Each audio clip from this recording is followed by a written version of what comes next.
Niverina Madagascar avokoa ireo îles éparses, Juan de Nova, Bassas da India, Nos Glorieuses, Europa sy Tromelin. Tsy mitombina ny fiara-mitantana fa isika ny tompony zofeno amin'ireo nosy ireo araka ny lalàna raha ny fanazavan'ny profesor raha ary nosy Armanina mpampianatra pikaroka ary mpahelalàna androany. Elika tsotra no isokajian'ny lalàna ankehitriny ny fanaovana afera amin'ny bois de rose ka manome vana izany io zava-misy io. Fantatra ihany koa nefa fa misy vola maloto vokatra ny fanaovana an'ity afera ity mihodina amin'ny tontolo politika ankehitriny. Isy mpanao politika na mpanefoefo sy mahitahita hidoboka ary ve amin'ity taona ity raha nambara-ministra vaovao Maly. Fasana telo indray hita vavaky teny Ambohimalaza tapabonan lasa izay. Razana manodidina ny 50 no lasibra tamin'izany. Mavita mamela afatra ao anaty fasana ireo mpangalatra tao lapaty ilazan'ny vidiny ka antony anaovan'izy ireo izao asa ratsy izany. Nandritry ny hetsika ara-panatanjahantena isa malaza ny ivelany any. Marathon de Londres miisa 30 ireo diplôma angilesy nozaraina tamin'ireo mpifaninana no ny fomba fiakanjona miavaka miala mahazatra isan'andro. Ny antsipriny izay vetrany.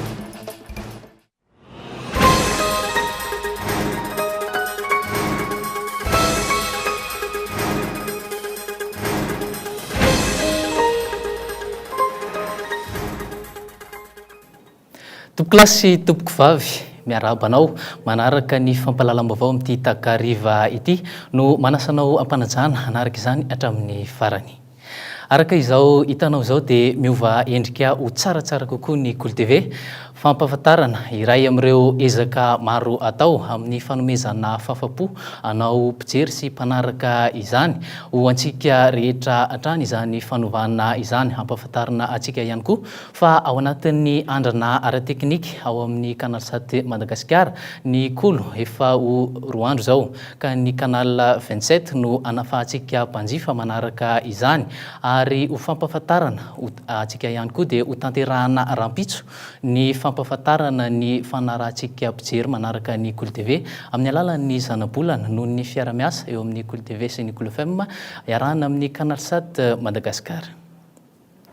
Vaovao politika kosa no ndeha hanombohantsika izany fampalalam-baovao izany. Tsy ao anatin'ny 12 andro hanatanterahana ny fivoriana tsy ara-potoana ny sin'ny mety ho fifidianana ny ompikambana vaovao ao anatin'ny birao maharitry ny eny anivon'ny anteny miram-pirenena ka sain'ny PMP ho tontosaina. Ny fandanina ny sata anatiny mifeny anteny miera no mety ho tratra amin'ny fotoana io. Tafiditra ao anatin'ny fotoana io ny andro sabotsy sy ny alahady ary iray andro monja no manelanelana ny fivoriana tsy ara-potoana amin'ny fivoriana ara-potoana izay ho tanterahana ny faha-enina ny volana May avy izao. Fanadidiny iarahana amin'ny Iandro Rarson. Raha ny andamin'ny telo dia isan'ny fotoam-pivoriana azahoan'ny député andamin'ny betsaka amin'ny fivoriana nanomboka ao Maly izay toy avy hatrany amin'ny fivoriana ara-potoana. Voarazan'ny lalàna tokoa fa voafetra ao anatin'ny 12 andro ny fanatanterahana amin'ny fivoriana tsy ara-potoana izay andinihana manokana ny satanaty amin'ny fiainanteny miram-pirenena. Hatramin'izao anefa dia mbola adihevitra mafonja ao ny mikasika izao lahadinika ho tontosaina mandritra ity fivoriana tsy ara-potoana ity na dia eo aza amin'ny famaritana izay lahadinika izay avy amin'ny filan-kevitry ny minisitra. Tsy nankataovany ACC raha teo ny fifidianana natao ireo mpikambana tao anatin'ny birao maharitra mialoha amin'ny fametrahana ny sata amin'ny azy ireo izay tokony azo mifankataovana avy aminy raha toaka mifanaraka amin'ny lalam-panorenana. Tsy ho totosa ao anatin'ny fiam-potoana voalazan'ny lalàna nefa ny mety fifidianana izay mpikambana birao maharitra vaovao raha ny mety endriky ny fandahara-potoana anatanterahana ity fivoriana tsy ara-potoana ity. Nanao fivoriana ny fandrindra tamin'ny amin'ny birao maharitra ihany koa solombavamboaka avy amin'ny PMP sy ny GPS maraina io. Samy tsy azo mpanao gazety natrehany ireo fivoriana ka tsy nisy ny pika ny tanapaka tao. Tsy lian-tsofina tena an-toerana nafatarana fa milaza ny anangana komite ad hoc andiniko izay lahadinika ara-pitso mandritra ny fivoriana hatreny rehetra amin'ny PMP sy ny GPS. Ny mety ho fandehan'ny fivoriana tsy ara-potoana manoloana ny zava-misy ao amin'ny anteny miram-pirenena. Amin'ity volana aprily ity nanomboka ao Maly fa 13 volana aprily ny fanokafana amin'ny fivoriana tsy ara-potoana. Androany fa 14 aprily fametrahana ny ordre du jour atao amin'ny birao maharitra. Ny vorona ndinika ordre du jour hafa ihany koa nefa amin'ny PMP sy ny GPS. Fa 15 volana aprily fivoriana hatreny rehetra ananganana ny komite ad hoc. Fa 9 fa 17 fa 20 ary fa 20 aprily fivorian'ny komite ad hoc andiniana ireo tolo-kevitra maro samihafa. Fa 30 ny volana aprily fandaninany satanaty ny fiananteny mirapirenena. Ny amin'ny volana May kosa, voalohan'ny volana May no fanolorana ny satanaty ny amin'ny ACC raha mifanaraka amin'ny lalam-panorenana zany. Faharoa sy fahatelo ny volana May fandiniany eny amin'ny ACC ilay satanatiny raha mifanaraka tokoa amin'ny lalam-panorenana. Fahaefatra ny volana May famaranana ny fivoriana tsy ara-potoana. Ny fahaenina ny volana May ny fitsokafan'ny fivoriana ara-potoana voalohany amin'ny taona 2024 ity izay maharitra 80 andro. Mety hisy ny fifidianana izay mpikambana vaovao anatin'ny birao maharitra araka ny satanaty ny fiainanteny miera. Eo ihany koa ny fifidianana ireo solotena misy roa ao anatin'ny ACC. Eo ihany koa ny fandinihana programa nasaka apoben'ny gouvernemanta ary ny fandaniana ireo volavolan-dalàna maro samihafa. Tsy azo ivalozana ihany koa nefa ny voarakitry ny lalam-panorenana izay milaza fa mivory ara-potoana ny talata voalohan'ny volana May na teny mirapirenena. Ao anatin'ny fivoriana ara-potoana maharitra 80 andro io no androsoan'ny gouvernemanta ny PGG na ny programme général du gouvernement. Ao ihany koa ny fifidianana teny mirapirenena ny mpikambana roa ho solotena no anivon'ny ACC. Azo antoka ihany koa nefa fa hiazakazaka eny amin'ny parlemanta ny volavolan-dalàna samihafa manodidina an'ireo fitakiana ny tranga ny andrindra ny tetezamita toy ny marakara mampampianatra pikaroka, ny mpiasa mpanjakana, ny dokotera sy ny sisa maro tsy voatanisa. Indrindra ihany koa ny famaritana ny vondrona politika andrafitra ny entsim-bazaza. Miankina betsaka amin'ny mety endriky ny fitsinjaran-kery sy ny maro anisa mety hivoaka mandritra ty fivoriana tsy ara-potoana ty nefa mifandihan-draharaha.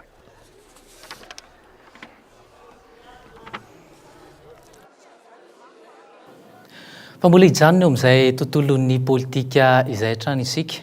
Antoko politika miisa eo amin'ny 70 eo eo no voafafa ao amin'ny listry ny antoko politika eny anivon'ny ministeran'ny atitany manomboka amin'ny fiandohan'ny volana May. Tsy misy afa-tsy 730 amin'ireo antoko politika miisa hatrany amin'ny 120 sy 200 voasoratra anarana ao amin'ny ministeran'ny atitany no nanatitra ny antota taratasy manamarina ny fisiny hatramin'izao. Tapitra amin'ny faran'ity volana ity anefa ny fepitaona afana manatanteraka izany. Sitraka Rivony Arson no mitatitra ny vaovao. Raha manodidina ny 320 sy 300 teo ireo antoko politika voasoratra anarana tao amin'ny ministeran'ny atitany talohan'ny taona 2020 sy 2020, fotoana izay nivoahan'ny lalàna mametra fa tsy maintsy manatanteraka ny fanambaram-pisiny isan-taona izy ireo, tafiditra hatrany amin'ny 2020 sy 200 izany amin'izao fotoana izao. Tsy mafitrika anatanteraka ny fanavaozana isan-taona ny fisiny ireo antoko politika na dia efa nomena fepitaona hatramin'ny fiandohan'ity taona 2020 sy 2020 ity azy izy ireo. Mikasika ny fanambaram-pisihana izay tsy maintsy ataon'ny antoko politika rehetra eto Madagasikara isan-taona mialohan'ny faran'ny volana avrily dia manaitra ny mpanao politika sy ny mpitarika antoko politika rehetra izahay eto anivon'ny ministeran'ny atitany fa hatramin'izao andro ny androany herinandro mialohan'ny fahataperan'ny fotoana izao dia tsy misy afa-tsy 730 amin'ireo 120 no navita an'izany fanambaram-pisihana izany. Tsara ny mamerina fa foana avy hatrany ary foanana ny antoko politika izay tsy mahavita an'izany fanambaram-pisihana izany aty amin'ny ministeran'ny atitany aorian'ny 30 ny volana aprily ho avy izao. Efa saika tapitra na feno izay fepetra-takina izay ireo antoko politika lehibe, voakasika amin'izany ny Zanakitad, ny TGV, ny AREMA sy ny CRN. Efa nomevana ireo antota taratasy takina amin'ireo antoko politika izay manambarana ny fisiny raha ny nambaran'ny ministeran'ny atitany any. Antota taratasy tsy betsaka fa vitsy ihany. Eo zany le fanambaram-pisihana. Fanambarana atao an-tsoratra ataon'ny mitarika antoko politika fa mbola misy ilay antoko ary mbola vola hiasa eo setrina politika. Ny faharoa dia ny adresin'ny foiben'ny antoko. Ny fahatelo dia ny listry ny mpikambana mpitantana ny antoko sy ny adresiny avy. Eo moa ilay tatitra izay takin'ny didim-panjakana tsy maintsy atao, tatitra amin'ny fanabeazana molom-pirenena vanina, fanabeazana ny mpikambana ao amin'ny atin'ny antoko, kanefa noho ny zavan-tranga tamin'ny taona 2020 ny fahasairanana ny fifidianana trena dia mandefitra amin'ny fampiarana izay lalàna izay ny tatia nivy ministerin'ny atany fa dia ireo valazako teo aloha ireo dia tsy maintsy tanterana. Mbola manana eo amin'ny herinandro eo amenoana ireo antotan-taratasy ireo toko politika misy safidipolo amby zato izay mbola tsy natotosa izany. Raha tsy totosa ireo tsy afaka ny androsaka kandida amin'ireo fifidianana ho tanterana amin'ny taona 2024 izy ireo. Hatreto izany ny 20 isanjaton'ireo atoko politika voasoratra anarana ao amin'ny ministeran'ny aditany no tsy afaka andray-anjara amin'ny fifidianana ben'ny tanàna, ny fifidianana ny olehiben'ny faritra sy izay mbola atao amin'ny taona ity raha tsy mafeno ireo vepetra takina ireo.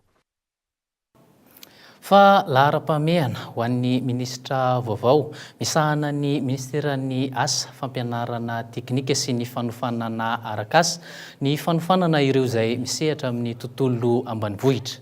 Na izany aza tsy ho latsa-danja eo anivon'ny ministeran'ny fampianarana ara-teknika fa indrindra ny fanomezana asa ho an'ireo tanora.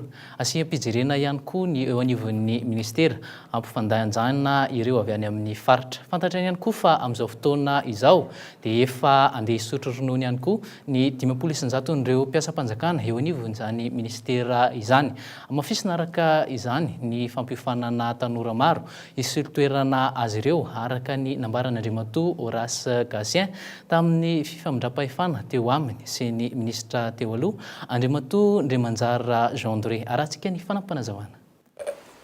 Tsy maintsy omena asa karakara atao zany zay ahitany tanora sy ny tanora loatra koa asa ka tsy maintsy karakarana asa zany rehefa miresaka asa moa dia matetika eto an-drenivohitra ihany no tazantsika fa ny any ambanivohitra keny tena misy ino moa zany potentiel goavana indrindra ny fambolena, ny fiompiana, ny jona, ny fitranana ny ala tsy boaderozy fa ny fitranana ny ala amin'ny fomba maro samihafa dia le secteur primaire zany dia réservoir d'emploi goavana be mihitsy. Zay no mahakasika ny pejin'ny politika dia ijerentsika avy hatrany ny maresaka eo amin'ny toe-karena isy mpanefoefo mpanao politika mpiasan'ny fitsarana fa indrindra mpiasan'ny seranatsambo hiakatra fitsarana sy anaovana fanadidina manokana manomboka amin'ny taona 2024 ity amin'ny resaka raharaha Bois de Rose. Raha ny fanazavan'ny ministra ny tontolo iainana omaly sy ny mbola fitohizan'ity afera ity hatramin'ny fiandohan'ny taona maro no iandrasana mangarahara. Tsy afaka mitoetra potsiny raha teo ny gouvernementa vaovao afaka enim-bolana raha ela indrindra dia tokony hisy vokatra azo tsapahitanana izany. Dia raha antsika ny fanadidina mahakasika izay. Any amin'ny volana Oktobra manoloana amin'ny parlemanta mandritra ny fotoam-pivirina ara-taona faharoa izy ireo no andrasana tatatra momba ny asan'ny gouvernemanta Cool Roger tao anatin'ny enim-bolana voalohany itondran'ny firenena. Isan'ny nojerena manokana izay afitsika ny ministeran'ny tontolo iainana momba ny aferana Bois de Rose izay fantatra fa mbola mandeha dia mandeha ankehitriny. Nazava ny teny ministra omaly tsisy intsony ny indrafo. Tsy maintsy atao ny ady ary tsy akandefitra io. Zéro tolérance io. E miantso an'ireo namako praitandrazana izay mbola zatra ny lalan'ny rinona ny tenako. Re eny anivon'ny anteny meram-pirenena fa misy mpanao politika efa fantadaza amin'ny resaka Bois de Rose no miady mafy sy manosika ny olona mba hitantana ny komisionan'ny tontolo iainana. Re ihany koa fa efa mandeha ny kajy mba hahafahana manohy ny fitrandranan'ny Bois de Rose ao anatin'ny rafitra ara-dalàna ankehitriny na eny amin'ny parlemanta na eny amin'ny gouvernemanta. Fantatra ihany koa ankehitriny fa nisy tamin'ireo farany teo tao anatin'ny gouvernemanta no tafiditra tamin'ity raharaha ity ary nikirakira izany teo anelanelan'ny volana Novambra sy Desambra 2024 niaraka tamin'ny mpandraharaha-panefoefo tsy mbola nitsahatra izany nandritra ny 3 volana voalohan'ny taona 2024. Mbola eloka tsotra nefa hatreto ny fanaovana aferan'ny Bois de Rose. Tokony atao crime hoe sazy eloka bevava hoe tsaraina amin'ny tribunal eloka bevava zany reny olo reny satria niny zavatra resahana fa ranam-bahoaka io ny vahoaka fantatsika moa zany fa mahatratra 500 taona 900 taona 700 taona vao misy Bois de Rose azo atao hoe exploiter ny tena Bois de Rose. Raha misy olona ray roa telo folo zato ronjato mangalatra sy mandroba dia tokony saziana mafy dia mafy satria tsy verimberina io arena io a fa any de any a tsy vitan'zany a tombontsoa tokony ho an'ny vaoaka ray manontolo anatin'ny firenena lasan'ireo olona folofolo ronjato telonjato reo fotsiny a ka noho zany a ny amiko zany fiverako an'izy a zay olona tratra mpanao an'io bois de rose io a tokony hovaina ny lalàna any amin'ny assemblée nationale sy any amin'ny sénat fa hoe atao crime l izy a. Andrasana fatratra ny fanamafisana ny lalàna miaro ny are-pirenena ho tanterahan'ny antenimera-pirenena voafidim-bahoaka. Antapitrisany dolara maro no vola efa tafiditra antsokosoko tany am-paosin'ny mpanao afera amin'ity azo sarobidy ity, izany hoe azo tamin'ny varotra antsokosoko tsy nandoava-ketrana nandalo fanaraha-masom-panjakana. Ankoatran'izay, misy amin'ireo vola maloto ireo mihodina amin'ny fanaovana politika araka amin'ny fanadidina nataonay. Andrasana no fihetsika ny Sam Finna sy ny Bianco fa indrindra fitondram-panjakana amin'ny fanadidina momba ireo volana malotony Bois de Rose mihodina amin'ny lafiny politika ireo. Fa mbola makasika izay pejin'ny toe-karena izay hatrany dia tokony iverina amin'ny Madagasikara ireo Îles Éparses. Tsy mitombona ny fiara-mitantana fa isika no tompon'ny sofeno amin'ireo nosy ireo araka ny lalàna raha ny fanazavan'ny professeur Raharynosy Armanana mpampianatra mpikaroka montenany sady mpahay lalàna niteraka adihevitra teo amin'ny sehatry ny manam-pahaizana androany ny momba ireo nosy feno arena sarobidy ireo tetsy amin'ny ministeran'ny raharaham-bahiny. Itasy Injono mitatitra ny vaovao.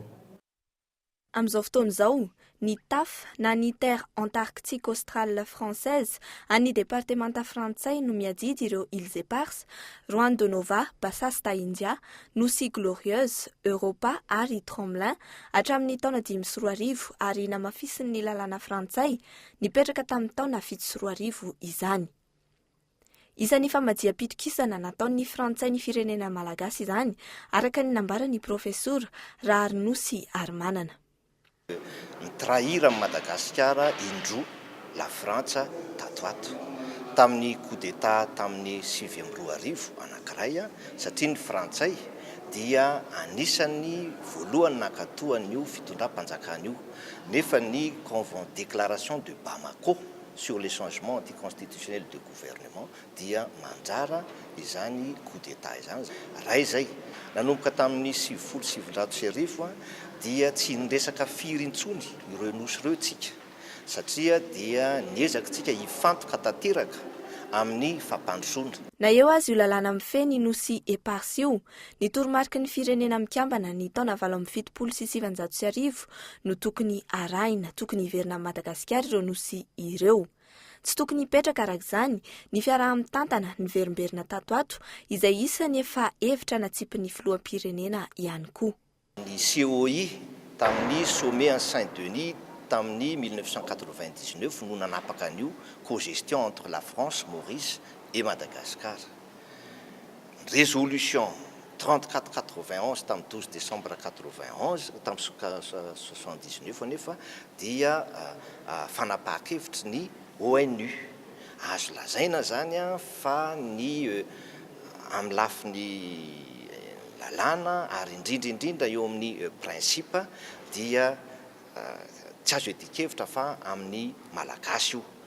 Reo Îles Éparses reo tamin'ny fotoanan'ny fanjanahantany dia niaraka tamin'ny nosy lehibe Madagasikara fa fotoana fohy kely fotsiny 1er avril 1960 dia naka décret ny frantsay isitona ireo Îles Éparses reo any Madagasikara. Nanomboka teo litige frontalier, litige juridique entre les deux pays. Nisongadina tato anatin'ny adihevitra androany fa tokony hiadina ny fiverenan'ireo nosy amin'ny Madagasikara. Izao fitondrana vaovao nitsangan'izao indrindra no antony amerenana indray ny resaka eo ambony latabatra. Pejy hafa kosa indray. Misy olana ny famatsinina gazy eto andrenivohitra nanomboka tamin'ny herinandro teo. Antony voafetra roataona ihany ny lanjan'ny fiara vaventy mandalo eo amin'ny tetezan'ny Kamoro eny amin'ny lalam-pirenena fahaefatra izany. Ho an'ny tobi-dasantsy iray tamin'ny zoma lasa teo no lany ireo tahiry teo aminy ary tsy mbola misy famatsina hatramin'ny izao itenenantsika izao. Ny famerenana ny lanjan'ireo fiara vaventy afaka mandalo eo amin'ny tetezan'ny Kamoro eny amin'ny lalam-pirenena fahaefatra no nitarika izay olana eo amin'ny famatsinina ny renivohitra izay. Sitraka Ravoniarson no mitatitra ny vaovao.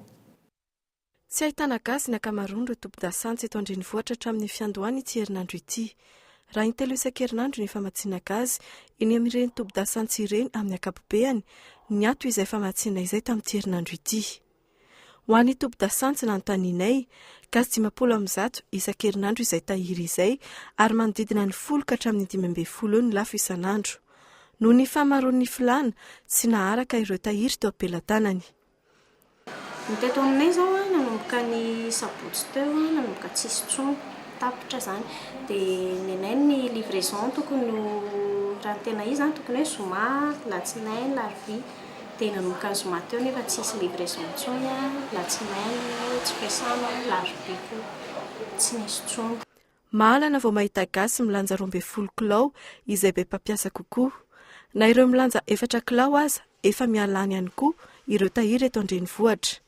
Aorian'ny arina mitazona ny laharana faharoa ny gazy amin'ireo angovo fampiasa ny tokantrano malagasy raha ny eto andrenivohitra. Mivezivezy ireo mpanjifa vokatra izay olana eo amin'ny famatsiana izay. Efa fakomaly maly tady foana tsy nahita mihitsy. Eo tetinay doro ngamba eo amin'ny 10 eo zay. Androany tena io? Nahita fa le hitanao le problème an'ity botay ity tsy mitovy dia mivelo. Tsy ahitana daholo satria mahita karazany anankoroa zareo. Tsisy daholo. Akoatra ny eto andrenivohitra efa tsy ahitana gazy ihany koa amin'izao ny Antomasina olana eo amin'ny fitaterana ireo vokatra ireo miala avy any Mahajanga no nitarika izay olana izay amin'ny famatsiana. Tsara angamba aloha manamarika fa izahay mpanjara eny amin'ireny tombontsolika ireny tsy dia mahafantatra loatra n'ilay problème ny zavatra fantatray dia hoe misy tsy fahatongava ny gazy avy any Mahajanga ka somary mihena ny entana azonareo. Ohatra zao zay raha isaky ny 3 andro ohatra ny tombontsolika zay tantaniko dia mandray eo amin'ny 50 eo zay na 70 eo ny gaza dia tsy misy afa-tsy folo sisany azony menanay tamin'ny farany teo. Zany anton'izany raha fahalalana azy nitovy ihany angambontsika amin'izay information zay hoe ohatrany hoe tsy afaka mandeha ny camion mitondra n'ireo enton'ireo avy any Mahajanga satria tsy afaka andehanan'ilay camion mahazevatra be intsony ny tetezan'ny Betsiboka sy ny tetezan'ny Kamory. Araka ny fantatra, efa nahazo famatsim-bola ny fanamboarana ireo tetezana, vola mitetina hatrany amin'ny 80 tapitrisa $, no anatanterahana izay tetikasa izay. Namafisy ny ministry ny asa vaventy anefa fa tsy ho vita ao anatin'ny fotoana fohy ny fanamboarana ny tetezana. Eo amin'ny herintaona eo no anatanterahana an'izany raha aingana indrindra. Efa nisy ny fihaonana teo amin'ny ministry ny asa vaventy sy ny tompon'andraikitra voalohany ao amin'ilay orinasa mpamatsy gazy mikasika ny fitadiavana ireo vahaolana vonjomaika amahana izao olana eo amin'ny famatsiana izao. Makasika ny fandrarana kosa indray fa mitodika manokana amin'ireo vehivavy sehatra afaka ivilaran'ny vehivavy malagasy ihany koa ny fanondranana entana makany ivelany.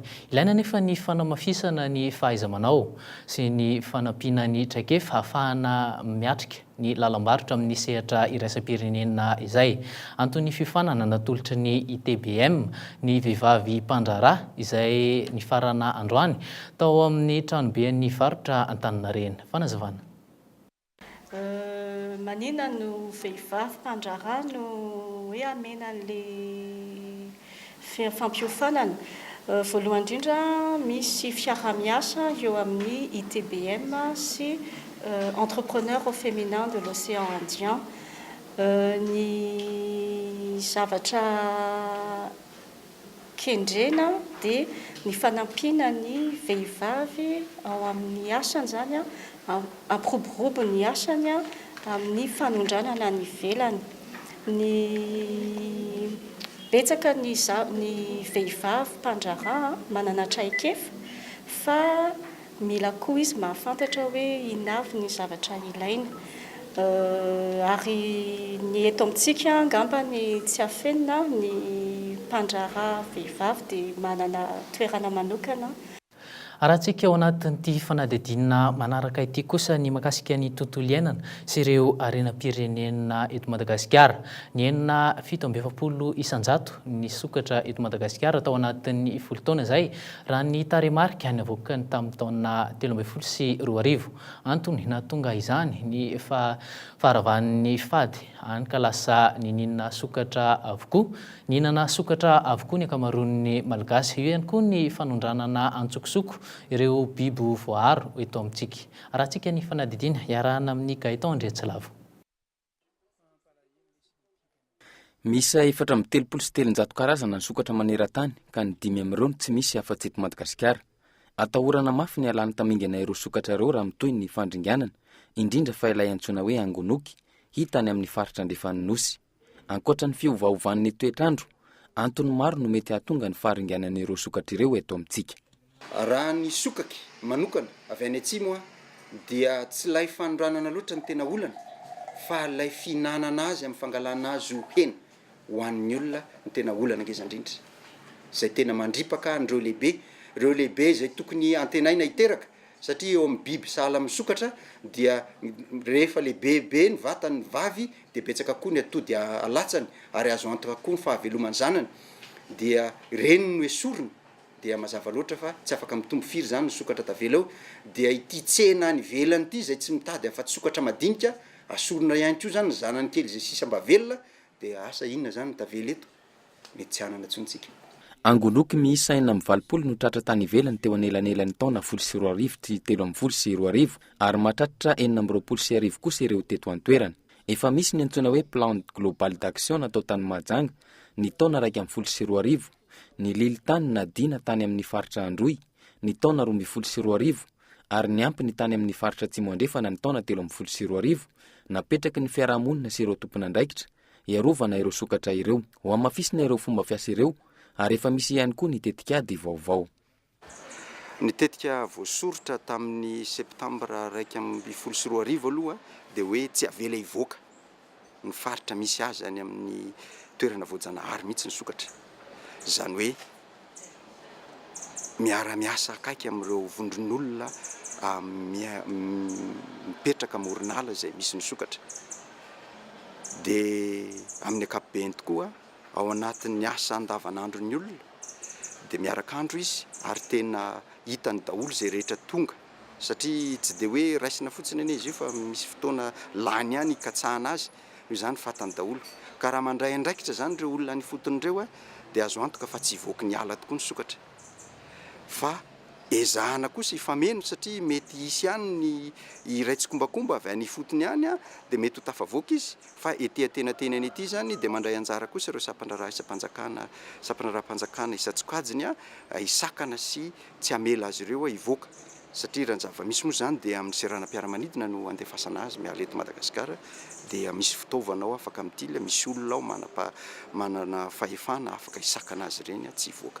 Ny volana Martsa lasa teo, teratany Rosianina sy Malagasy iray no tratra teny Ivato saika hanondrana sokatra antsokosoko. Hatramin'ny taona 10 sy 20 mahatratra 2000 ireo sokatra efa tratraka naverina any amin'ny faritra sy ny toerana ny aviany avy. Araka ny lalàna velona eto amintsika, migadra 5 hatramin'ny 20 taona ireo olona tratra manondrana antsokosoko ireo valan-javaboary voaharo ireo. Mety afara amin'ny figadrana mandrapahafaty miampy asa anterivozina izany raha miaro fanaovana osoka. Fa trangam-piarahamonina kosa no anohizantsika ny fampahalalam-baovao. Mavita mamela avatra ao anaty fasana ireo mpangalatra tolapaty teny Ambohimalaza. Ila izany ny vidin'ny tolapaty ka antony nanaovan'izy ireo izany asa ratsy izany. Fasana telo no indray hita fa vaky teny an-toerana tapabolana lasa izay. Mitombo isa ny vaky fasana any amin'iny komuna iny ka nanao fivoriana ireo tompo-pasana androany tolakandro iresahana ny fepetra ho raisina manoloana izany famakiana fasana izany. Arahantsika ny fanadidina iarahana amin'ny Ilta Sinjo. Isan'ireo tompon'ny fasana vaky teny Andafy Atsimo ireto fianakaviana ireto. Razana manodidina ny 50 no lasibatra tamin'izany. Tapabolana lasa izay no nahitana fa nisy namono fasana ka nentin'ireo mpangalatra avokoa ny taolandava. Ny volana febroary no nivoafarany ity fasana ity ka ireo razana mbola tsy mahay natao anatin'izay no lasibatra.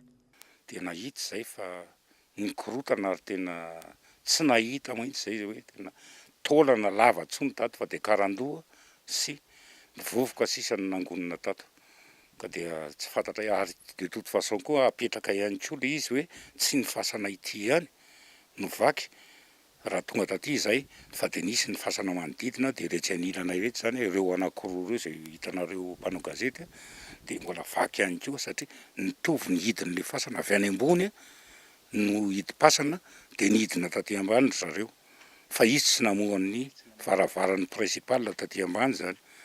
Ankoatra ny fangalarana ny taolapaty, mbola nametraka afatra amin'ny tompo-pasana ihany koa ireo mpanao ratsy. De mbola nahita ihany koa zay tompoko hoe soratra tao anaty fasana hoe adalaniny zay tsy hanao fa 14 000 ny kilao. De ny tena nalahelo mihitsy zay tompoko hoe eto Madagasikara ve misy an'ity ozina nanao an'ity zavatra ity sa avoaka ny ivelany. Na ho an'ny fianakaviana na ho an'ny mpitandro ny filaminana mipetraka izay fanontaniana izay nakaizy ireo taolambalo ireo.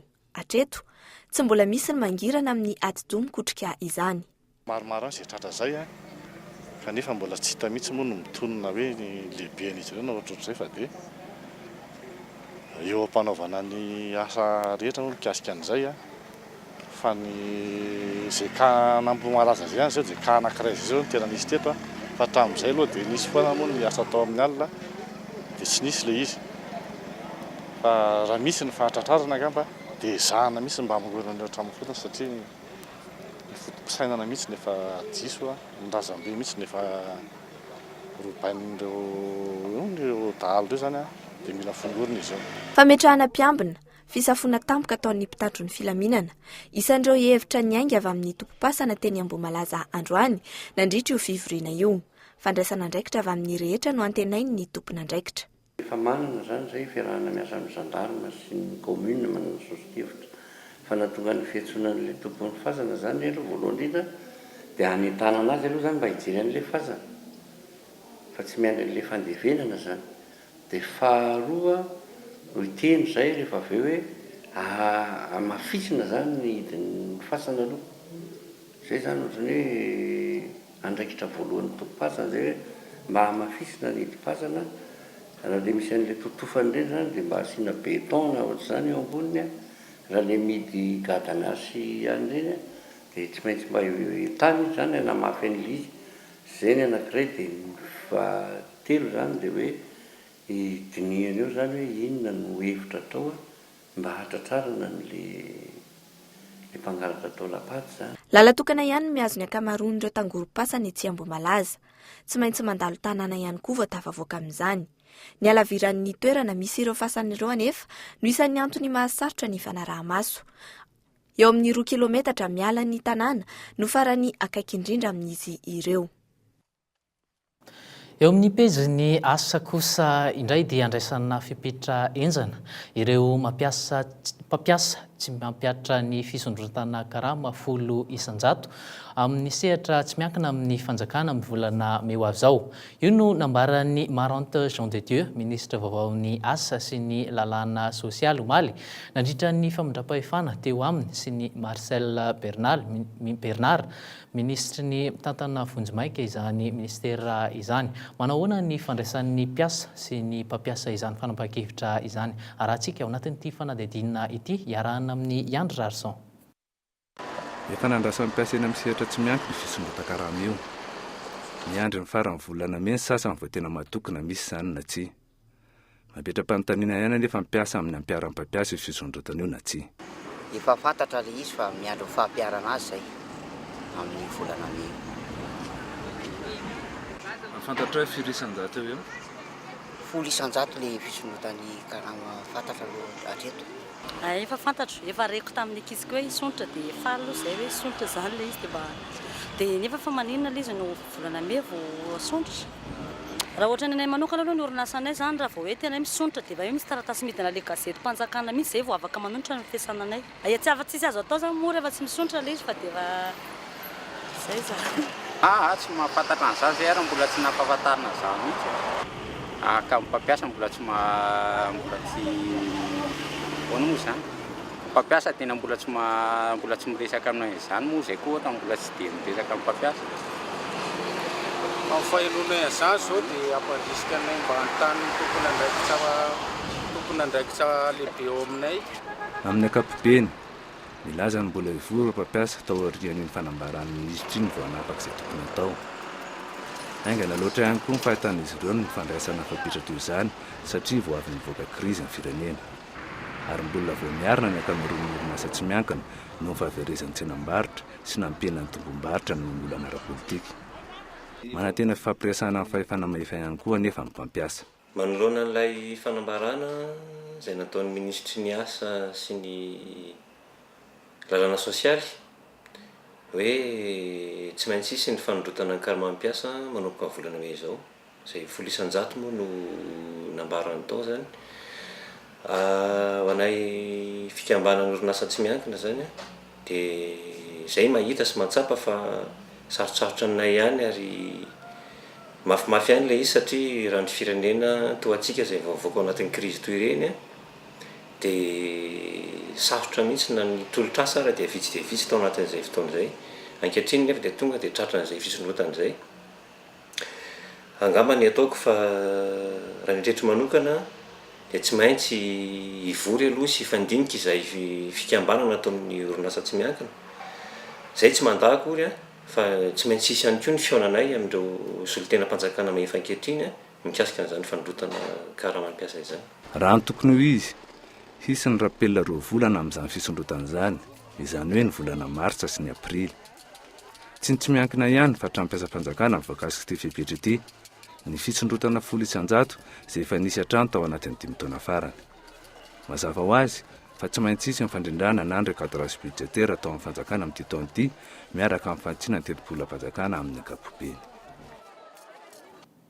iny fanadidina iny no itodiantsika avy hatrany amin'ireo maresaka avy any ivelany amerikanina 3 no maty voatifitra tao amin'ny hôpitalin'ny Kaboul any Afghanistan polisy afghan iray no nitarika ny fitifirana tsy fantatra nefa ny antony natonga azy anaiky anatanteraka izany voambona tsara ny varavaran'ny hôpitalin'ny Kaboul hatramin'izay vao fantatry ny amerikanina ireo olona 3 voatifitra ireo nametraka afatra eo amin'ny compte Twitter ny masevo amerikanina any Kaboul nilaza izy fa amin'ny alahelo lehibe no anamariany fa tena amerikanina 3 no nodimandry tao amin'ny hôpitalin'ny Kaboul fikambanana tsy miankina amerikanina no manaramaso ity hôpitalin'ny Kaboul izay niaran'ny fitifirana ity cure no anarana izany misahana ny momba ny vehivavy sy ny ankizy ilay polisy nanomboka ny fitifirana ihany koa anisan'ireo naratra tatoato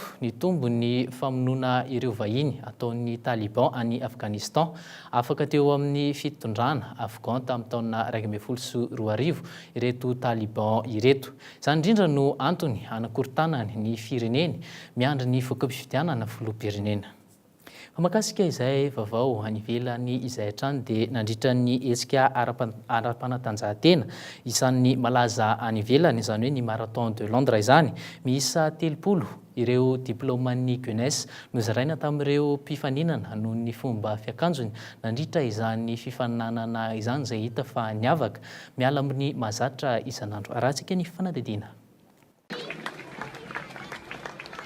tsy kilalao-njaza ny marathon de Londres azakazaka lavitrezaka eo amin'ny alavirana 270 kilometatra no ifaninanan'ireo mpandray anjara tsy ireo matianina ihany no nifaninana tamin'ity fanatanjahantena fanao isa-taona ity fa eo ihany koa ireo mpankafy marathon fotsiny ihany ho an'ity andian'ny taona 2024 ity mahery ny 403 alina ireo mpiazakazaka nandray anjara hita nisongadina avy hatrany ireo mpifaninana matianina toandry Wilson Kipsang, Stanley Biwott, Mo Farah, Ryan Vell, Edna Kiplagat niavaka ny fifanana tamin'ity indray mitoraka ity sangisangy lalao fa kosa fifananana idirana ao anatin'ny boky Guinness tsy izay rehetra tonga loha ihany teto no voahositra ho mpandresy fa izay tonga loka nanao fitafy miavaka tamin'ity marathon ity ohatra no nisy izany hoe mpiazakazaka miakanjo tigra tonga voalohany ka voarakitra ao anatin'ny boky Guinness arak'izany hita teto avokoa rehefa fomba fiakanjo miavaka mifanao ireny karazana karnavala ireny raha tambatra miisa 30 izy ireo no niova tamin'ny fitafy mahazatra amin'ny fifaninanana matianina toy izao na izany aza tsy nanimba ny fifaninanana ny fanovana kely toy izao lesona azo ianarana tsara ny miova mahazatra ka nanomezana endrika hafa sy mahavariana ny fifaninanana tahaka izao Ny lazan'ny marathon de Londres teto no nanararotany sasany manao itony karazana fitafy hafahafa itony, anaovana dokam-barotra na fitiavana te hiavaka fotsiny. Averiberina amina ohatrany fa tafiditra ao anatin'ny fanomezana fahafa-po ho antsika rehetra manaraka ny Cool TV ny fanovana ny endrika ny fampahalalam-baovao eto amin'ny Cool TV izany iray amin'ireo ezaka maro atao amin'ny fanomezana fahafa-po ho antsika rehetra. Ampahafantarina anao ihany koa fa ao anatin'ny andrana ara teknika amin'izao fotoana izao ao amin'ny Canal 7 Madagasikara ny Cool efa ho 2 andro izao. Ny ao amin'ny Canal 7 27 kosa no ahafahantsika mpanjifa manaraka izany ary ho tanterahana rapitso azafady ny fampahafantarana ny fahafahantsika mpijery manaraka ny Cool TV amin'ny alalan'ny zana-bolana izay noho ny fiara-miasa eo amin'ny Cool TV sy ny Cool FM ary ny Canal 7 Madagasikara. Zay no mamarina ny fampahalalam-baovao aza tonona ny fotoanantsika ao aorianan'izao fampahalalam-baovao zao ny fandaharana Mekamag. Eo ihany koa ny horonan-tsary mitondra ny lohateny hoe Diana sy ny Dallas Dyers Club izay entina anomezana fahafa-po antsika rehetra manaraka ny Cool TV. Iny koa no amaranana tanteraka sy anakatonana tanteraka izao fampahalalam-baovao izao. Ankasitrany ianao tompoko lahy sy tompoko vavy nanaraka izany hatramin'ny farany. Veloma tompoko.